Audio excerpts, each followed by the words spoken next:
Thank you, everybody, for coming to the Aaron Torres Podcast YouTube page. If you could do me a quick favor, see that little subscribe button at the bottom of your screen? Go ahead, click that subscribe button. Really does help our channel grow, our audience grow, and I really do appreciate it more than you know. So click that subscribe button. Appreciate your support. Now, here's the video that you came here for. On Sunday night show, we updated our way too early top 25, and our buddy Pam, UK Till I Die, she dropped a very interesting question in the chat that I think is kind of worth talking about right now. I think it's a fun conversation to have in June when there's not much else going on. She said, Torres, you just dropped your way too early top 25. Who do you have in your way too early Final Four? Well, I've never done a way too early Final Four, but I figured, what the heck? It's June. Let's go ahead and do a way too early Final Four. Now, I will say this, and I do want to put out a couple caveats, okay? One, it's June. Stuff is going to change. This is my way too early Final Four. I am allowed to make changes to this by the start of the season. We got to get everybody on campus first. Everybody's not on campus. On top of that, I'm going to talk to people in the fall when we get players and practices going. We'll see practice reports. We'll see exhibitions. And so I'm sorry, but I'm not being held to these picks on June 5th of 2025 for a event that is going to take place on March, 29th or whatever, April 2nd of 2026. So I want to talk Final Four. And what I would say is, as we get into these picks, I think two things that I always look for in making Final Four picks, whether it's in March, whether it's in the preseason, or whether it's in June. One, I always say, you need a baseline level of NBA talent, okay? You need guys that can play at that next level. Every national championship team, Florida last year, Walter Clayton, going to be an NBA player. Alex Condon, going to be an NBA player. Thomas Hawk, I believe, will eventually be an NBA player. So one, do you have NBA caliber dudes in your program? And then two, I think this is also important as well. I think year over year, the deeper we get into this NIL portal era of college basketball, the sport has changed. I think it's harder and harder to win with freshmen. I think you need to win with older players, but you also need to win by retaining players year over year. Florida obviously brought back a ton from a season before, including Walter Clayton when they won the national championship. Auburn brought back basically everybody and then made a Final Four and were the best team during the regular season. Houston brought back a ton. The year before with Yukon, they brought back a ton. So those are the two things that I'm looking for in my Final Four candidates. Do you at least have a couple NBA dudes, and are you bringing back real production? And so let's go ahead and dive in to my way too early Final Four for 2026. Let's get to team number one. Team number one, we just talked about them. Not just talked about them, but talked about them about 20 minutes ago. The Kentucky Wildcats. Yes, I have Kentucky in the Final Four. Yes, I have them going to their first Final Four since 2015. Yes, the last Final Four they went to was in Indianapolis. We don't have to talk about how that one ended, but hopefully this one ends better. I do have Kentucky in that first spot. Listen, one, do they check the two boxes that I just said? Returning talent, NBA talent. Well, Otega Oweh, it seemed to be indicated that if Otega Oweh stayed in the draft, he probably would have gotten drafted. Jaden Quaintance, while he's coming back from injury, will be an NBA player at this time next year. NBA, he is going to be a first-round NBA pick. He is going to be a guy that probably goes in the top 10 if things go well. So Otega Oweh is an NBA player. Jaden Quaintance is an NBA player. I think Mo Diabate at some point could play in the NBA. I'm not saying he's Pascal Siakam, but he's got a lot of the same measurables. We'll see if he gets the skill set, but just Mo Diabate is a guy that can play in the NBA. I think Brandon Garrison, if he keeps developing, can be an NBA guy. He's a former McDonald's All-American. So, by the way, Jasper Johnson, Malachi Moreno, what did Mark Pope say when that team came together? He said, Malachi Moreno, I get asked more and more about Malachi Moreno every single day. And then two, do you have returning dudes? Well, Otega Oweh may be the best player in the SEC returning to that conference this offseason. There were only two dudes that made either the first team or second team All-SEC last year that are coming back. Josh Hubbard of Mississippi State and Otega Oweh. So I have Kentucky in that first spot, and I just really, listen, all the stuff that we've talked about all spring, we'll do our Kentucky offseason grade here soon, but all the stuff that we've talked about all spring, the athleticism, the speed, the physicality, the toughness. That's another thing that I'm always looking for. Do you have the dudes that when it all breaks down can just go make plays, right? Florida just had dudes that could make plays. Houston, create chaos, make plays. I think Kentucky has those dudes. They are the first team in my way too early Final Four for 2026. Number 2 in my way too early Final Four for 2026, it is the Yukon Huskies. Okay. So Yukon, by the way, should mention this because we didn't mention it off the top. I did do a quick segment on Tuesday when Tom Thibodeau was fired. I was worried that Dan Hurley might be leaving. The good news is Dan Hurley ain't going anywhere, okay? I'll say this. Even after I got off air, I talked to a few people, and nobody actually seemed like concerned that this could become a real thing. And by the way, it's not always just from Dan Hurley's perspective. I don't know if the Knicks were very interested. But it was funny. I have a friend who is a booster who was doing an NIL event with a player that night, and they were just like, no, player wasn't really that worried. So it just felt like once we got off air on Tuesday night, didn't really feel like anybody was actually that worried about Dan Hurley going to the New York Knicks. Sorry, I lost my train of thought there. I am all over the place today. I don't think this is my best show. But anyway, neither here nor there. But Dan Hurley is officially coming back. By the way, after we did that segment, it was announced that UConn has agreed to a home-and-home with Kansas, which means that UConn now has BYU in Boston, Illinois at Madison Square Garden on Black Friday.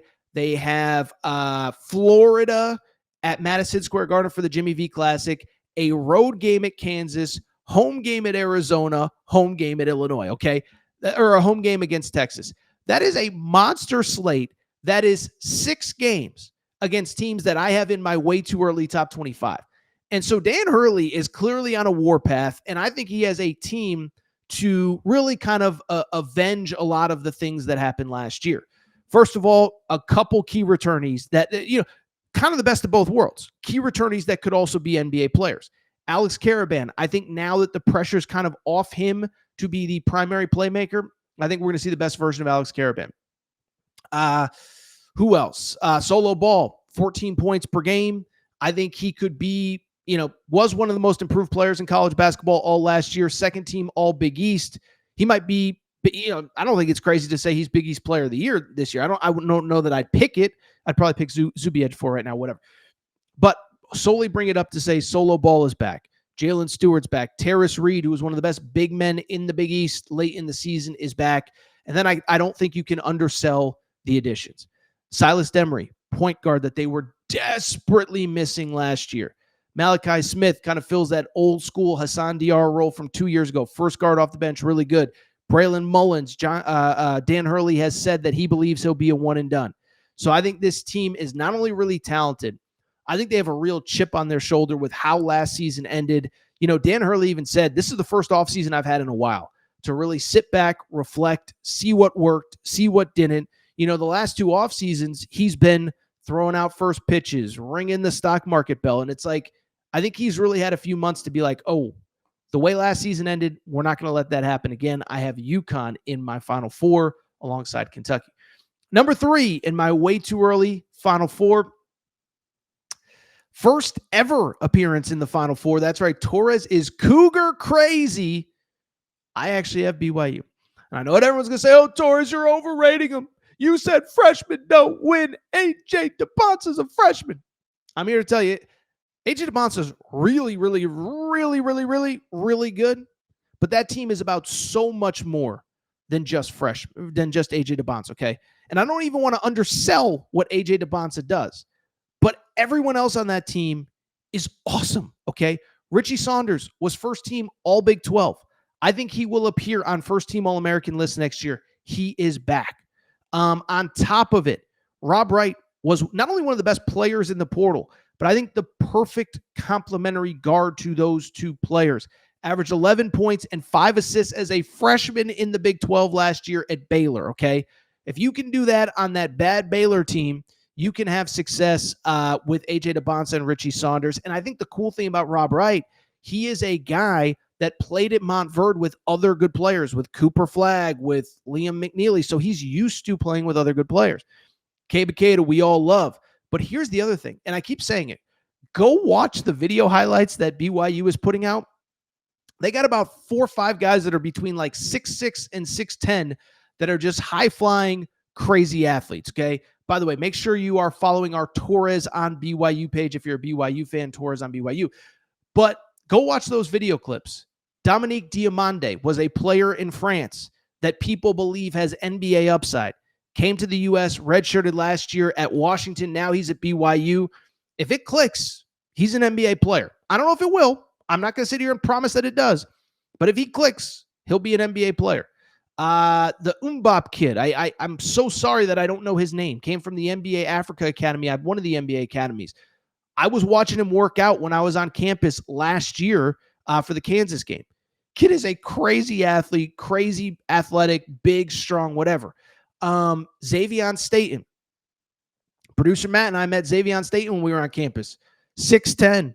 I think he's actually bigger. I think he's like legit 7 feet. Huge 7-footer, freshman, that rim protection that they need.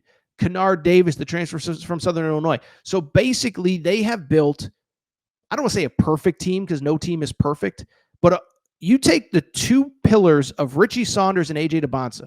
You have a pass-first, quick twitch lead point guard, a bunch of athletes around him. I think they're going to create all sorts of craziness in terms of the athleticism and the problems that it's going to cause. By the way, I would add this too. I think they'll be much better defensively than they were. I just think that there is a lot to like about this BYU team. By the way, how about this? We're going to have Kevin Young on the show next week to officially talk about this BYU team. We got a few minutes with Coach Young when we were in Provo a few weeks ago for AJ DeBonsa. So we will have Coach Young. By the way, congrats to Coach Young, because as I'm recording this, I just got a press release from BYU that Kevin Young has received an extension as BYU head coach. So Kevin Young taking advantage of that Sweet 16. 4th team in my way too early top 25, and we'll get to a couple, or way too early top Final Four, I should say, and we'll get to a couple teams that just missed. Michigan Wolverines. I'm high on Michigan, okay? And the reason I'm high is a couple things. 1, Dusty May clearly knows what the heck he's doing, okay? 2, Yaxel Lenneberg's that dude. And I've said it so many times. I'm not going to keep saying it. He was the number 1 player basically in everybody's portal rankings. He was going to be a first-round pick. He could have stayed in the NBA draft. Instead, he's going to Michigan as a transfer from UAB. 17 points, 11 boards, about 4.5 assists per game. And the crazy thing is, I was talking to NBA people who spent time around him at the Combine. He is just starting to figure out this basketball thing, okay? Came to basketball late, played a couple years at JUCO. I think he's going to be an All-American. I think he might be National Player of the Year. Bunch of size on that team. Yaxel Lenneberg with Adai Mara, who was talking to somebody close to UCLA. People still don't not on staff, but like a UCLA person that kind of knows the program. They were like, why didn't he play at UCLA? He is, in my opinion, a player that can play in the NBA. I don't understand why Mick Cronin didn't play him. Morez Johnson Jr., I think, could be a breakout star. And I know people don't like the guards, but Elliot Cadeau averaged 11 points and 6 assists at North Carolina last year. Like, the dude is a good college point guard. Now, I know he was a top 10, top 5 prospect coming out of high school. He might never be that, but he's a really good college basketball player. Roddy Gale, really athletic. Namari Burnett, really athletic. A lot of three-point shooting. I like Michigan. I think I can't say they're the best team in the Big Ten because Purdue is there. But I have Michigan as the 4th team in my way too early Final Four. Let's get to a couple teams that just missed the cut. I think I just said Purdue. Purdue's my preseason number 1. Listen, there's some things I worry about. I always worry a little bit about their athleticism. It's hard for me to be too critical because even with the lack of athleticism, they easily could have beaten Houston in the Sweet 16 of this year.